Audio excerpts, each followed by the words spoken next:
नमस्कार किसान भाइयों, मैं विकास मौर्य। आप देख रहे हैं हमारा YouTube channel VK tech agri. किसान भाइयों, आज की वीडियो में मैं आप लोगों को बताऊंगा कि धान की फसल में जो हॉपर्स लगते हैं वह किस प्रकार, उसके मोड ऑफ एक्शन क्या है, वह किस प्रकार फसलों को बर्बाद कर देते हैं और उसकी निरोध अर्थात उसको सही करने के लिए, उसको रोकने के लिए हमको कौन सी दवा का स्प्रे करना चाहिए। तो आज की इस वीडियो में इन सभी बातों को जानेंगे कि हॉपर किस तरह से हमारी फसलों को बर्बाद कर देता है, हमारी पैदावार कम हो जाती है। तो इस वीडियो को पूरा लास्ट तक ज़रूर देखें ताकि आप एक अच्छे हॉपर्स या धान की फसल का सही तरीके से सही अच्छी पैदावार लेने के लिए काबिल हो सकें। तो किसान भाइयों, यदि आप अभी तक हमारे चैनल VK टेक एग्री पर नए हैं तो सबसे पहले चैनल को सब्सक्राइब करें, लाइक करें और शेयर करें, और हाँ, बेल आइकन को ज़रूर दबाएं ताकि अगली वीडियो का नोटिफिकेशन आप लोगों को तुरंत मिल सके। तो चलिए किसान भाइयों, हम लोग देखते हैं कि यह क्या होता है हॉपर, यह किस प्रकार हमारे धान की फसलों को नुकसान पहुंचाता है और जिससे हमारी पैदावार जो है घट जाती है। किसान भाइयों, हम लोग देखते हैं कि शुरू में जो है हमारी फसल तो अच्छी रहती है, हम खूब खाद, जिंक, यूरिया जो भी डालना होता है हम खूब ज़्यादा डालते हैं, जिससे हमारी फसल तो हरी भरी रहती है पूरी तरह। 60 से 65-50 दिन तक तो अच्छी खासी रहती है, लेकिन उसके बाद का जो स्टेज आता है उसमें हमारी फसलों का पूरी तरह से बर्बाद हो जाता है। यदि हम हॉपर्स का सही समय पर उपयोग ना करें, उसकी दवा का हॉपर्स को रोकने के लिए, तो हॉपर्स जो है पूरी तरह से फसलों को बर्बाद कर देता है। तो देखते हैं कि यह कब लगता है और इसका छिड़काव कब करना चाहिए। तो चलिए किसान भाइयों, वीडियो को स्टार्ट करते हैं। किसान भाइयों, सबसे पहली बात कि जब हमारे धान की फसल 65 से 70 दिन की अवस्था में हो या जब उसमें बालियां आ रही हों, ठीक, 1 से 2% उसमें जब फ्रूट्स लग गए हों या 1 से 2% बालियां निकल गई हों, तो उस अवस्था में हमको हॉपर्स की दवा का इस्तेमाल करना चाहिए। उसी अवस्था में हॉपर्स लगने का बहुत आगे चांस रहता है। तो हॉपर्स लगने से पहले ही यदि हम दवा का इस्तेमाल कर देते हैं तो हमको हॉपर्स की समस्या देखने को नहीं मिलती है, अर्थात हमको हमारी फसल अच्छी रहती है, कोई उसमें नुकसान नहीं होता है और हमको पैदावार भी ज़्यादा मिलता है। तो यह दवा 65 से 70 दिन की अवस्था में करना चाहिए, उसी समय हॉपर्स लगते हैं। हॉपर जब लग जाते हैं धान की फसल में, उसकी तो धान की फसल की क्या पहचान है। तो जो हॉपर्स लग जाते हैं उसमें पत्तियां जो होती है धान की पीली होने लगती हैं और पेड़ सूखने लगते हैं, ठीक। और जो है जैसे ये बहुत ही नुकसान फैलते हैं। आज हम देखते हैं तो बहुत कम मात्रा में लगते हैं, वही उसी खेत में कल जाकर देखें तो एक दिन बाद जाकर देखें तो देखते हैं कि पूरी फसल ही चौपट हो गई। तो यह बहुत बड़ा नुकसान पहुंचाता है हॉपर्स। अब देखते हैं कि हॉपर होता क्या है किसान भाइयों। बहुत से किसान भाई ऐसे हैं कि हॉपर के बारे में जानकारी नहीं, क्या होता है हॉपर। तो हॉपर जो है एक रस चूसक कीट है जो धान की फसल के तने से के या निचले हिस्से से चूसना शुरू करता है। यदि इसकी समय से रोकथाम नहीं करते हैं तो यह बहुत बड़ा अर्थात बहुत ज़्यादा नुकसान पहुंचा देता है धान की फसल में। तो किसान भाइयों, हमको हॉपर्स लगने से पहले ही जब धान की बालियां निकलने की अवस्था में हो या फ्रूट्स आने की अवस्था में हो, अर्थात 2 से 3% जो हमारी बालियां वो निकल चुकी हों, तो उस कंडीशन में हमको हॉपर्स को रोकथाम के लिए किसी अच्छे इंसेक्टिसाइड का उपयोग करना चाहिए। तो किसान भाइयों, ये रहा हॉपर्स के बारे में। हॉपर्स जो है क्या क्या करते हैं, कैसे कैसे हमारे धान की फसल को नुकसान पहुंचाते हैं, जिससे हमारी पैदावार घट जाती है और हमको बहुत बड़ा हानि होता है। अब हम देखते हैं कि हॉपर्स की रोकथाम के लिए किस इंसेक्टिसाइड का उपयोग करना चाहिए, कौन सा इंसेक्टिसाइड हमारे लिए हॉपर्स के लिए बेहतर होगा। तो चलिए किसान भाइयों देखते हैं कि वह कौन सी इंसेक्टिसाइड है जिसका उपयोग करने से हॉपर की समस्या देखने को नहीं मिलती है।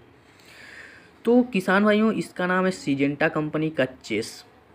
सिजेंटा कंपनी का चेस चेस जो है यह contact stomach translaminar and systemic mode of action वाला इंसेक्टिसाइड है। इसमें जो टेक्निकल होता है वह किसान भाइयों पाइमेट्रोजिन 50% WG फॉर्म में होता है। इसका जो टेक्निकल है, इसमें जो दवा भरी है, केमिकल जो इसका होता है पाइमेट्रोजिन 50% WG होता है इसका फार्मूला। यह जो है बहुत आसानी से धान की हरी पत्तियों में प्रवेश कर जाता है। यह दवा का मोड ऑफ एक्शन की बात करते हैं तो यह बहुत आसानी से धान की फसल में पत्तियों में प्रवेश कर जाता है और पौधे के सभी हिस्सों में फैल जाता है। यह दवा मतलब जाने कि तने के निचले हिस्से तक चला जाता है आराम से, जिससे हॉपर्स जैसे ही फसलों को नुकसान पहुंचाते हैं, नुकसान करते हैं और रस चूसते हैं, उसके बाद हॉपर्स ग्रस्त हो जाते हैं। अर्थात हॉपर्स जो है मतलब उनको दवा का असर हो जाता है। यदि हम दवा का छिड़काव किए हैं तो हॉपर्स जो है तने के निचले भाग से इस रस चूसना शुरू करते हैं, तो यह दवा जो है बहुत आसानी से धान की हरी पत्तियों में प्रवेश करता है, उसके बाद पौधों के सभी हिस्सों में पहुंच जाता है। तो जैसे ही हॉपर्स रस चूसते हैं वैसे ही हॉपर्स जो है मर जाते हैं। अर्थात उनका जो 1 घंटे के अंदर उनका जो खाना होता है और अंडे देना होता है वह बंद हो जाता है और बाद में जो होता है भूख से मर जाते हैं, भूख के कारण मर जाते हैं। तो यह जो हॉपर्स है यह बहुत जल्दी ही काम करने लगता है। यह इसका स्प्रे करते हैं उसके 15 मिनट बाद इसका असर शुरू हो जाता है। चेस का जो है असर जो है शुरू हो जाता है।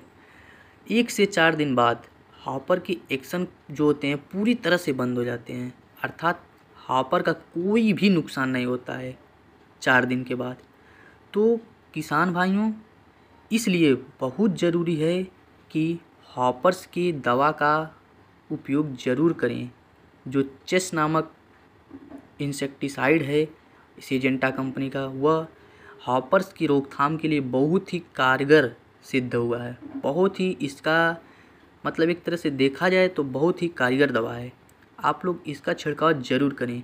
हॉपर्स जब लग जाता है तब आप छिड़काव करके उतना कंट्रोल नहीं कर पाते हैं, लेकिन जब लगा नहीं रहता है 1 से 2% बालियाँ निकल जाती हैं तभी जो है चेस का उपयोग छिड़काव कर देना चाहिए, जिससे हॉपर्स लगने की समस्या नहीं रहती है। और किसान भाइयों यह बात ध्यान रहे कि बाली निकलते समय कभी भी छिड़काव नहीं करना चाहिए। जब बालियाँ या फ्रूट जो होते हैं बालियाँ 1 से 2% निकल जाती हैं तभी ही स्प्रे करें। यदि मान लो कोई इमरजेंसी हो, बालियाँ निकलते समय ही प्रयोग करना है, स्प्रे करना है इंसेक्टिसाइड का, तो उस टाइम बहुत से किसान ऐसे होते हैं कि वो जानते हैं कि तना में हॉपर जो होते तना में लगते हैं, तो स्प्रे जो है स्प्रे का नोजल मशीन का वो नीचे करके छिड़काव करने लगते हैं, जिससे बालियों पर बहुत ज़्यादा मतलब फोर्स लगता है। तो उस कंडीशन में भी छिड़काव बिल्कुल नहीं करना है। यदि करना भी है, इमरजेंसी भी है, तो मशीन के नोजल को जो है ऊपर करके ही मारना है आराम आराम से। तो अब हम देखते हैं कि इसकी मात्रा क्या है, इसके प्रति एकड़ में कितनी दवा इसका यूज करना चाहिए। तो 120 से 125 ग्राम प्रति एकड़ इसकी जो है मात्रा का स्प्रे करना है। आपको 1 एकड़ में कम से कम 8 टंकी पानी का स्प्रे करना चाहिए, जिससे हमारी फसल को पूरी अच्छी तरह से फसल भीग जाए। बहुत से किसान होते हैं 6 टंकी में कर देते हैं, 5 टंकी में कर देते हैं, 4 टंकी में कर देते हैं, लेकिन ये सही नहीं है। आपको 1 एकड़ खेत में कम से कम 8 टंकी का उपयोग करना चाहिए। अब हम बात करते हैं कि इस दवा का असर कितने दिन तक रहता है। तो किसान भाई इस दवा का जो असर होता है वह अधिकतम 15 दिन तक रहता है। अधिकतम 15 दिन तक रहता है इस दवा का असर। तो इसलिए ज़रूरत के हिसाब से इस दवा को कम से कम 2 बार आप स्प्रे कर दीजिए। एक बार स्प्रे करिए, उसके 12 दिन बाद आप दूसरा स्प्रे ज़रूर कर दीजिए। उसके बाद आपकी फसल में हॉपर्स की समस्या देखने को नहीं मिलेगी। अब हम बात करते हैं कि इसकी प्राइस की, इसके मार्केट में क्या प्राइस है। तो किसान भाइयों, इसके 120 ग्राम का पैकेट जो है, 120 ग्राम का जो पैकेट है वह आप लोगों को मार्केट में 500 रुपये के लगभग में मिल जाएगा। तो किसान भाइयों, यह रहा सिजेंटा कंपनी के चेस के बारे में। इंसेक्टिसाइड है, यह बहुत ही अच्छी इंसेक्टिसाइड है, आप लोग इसका स्प्रे ज़रूर करें। यदि आपको यह जानकारी अच्छी लगी हो तो हमारे चैनल को सब्सक्राइब करें, लाइक करें और शेयर करें।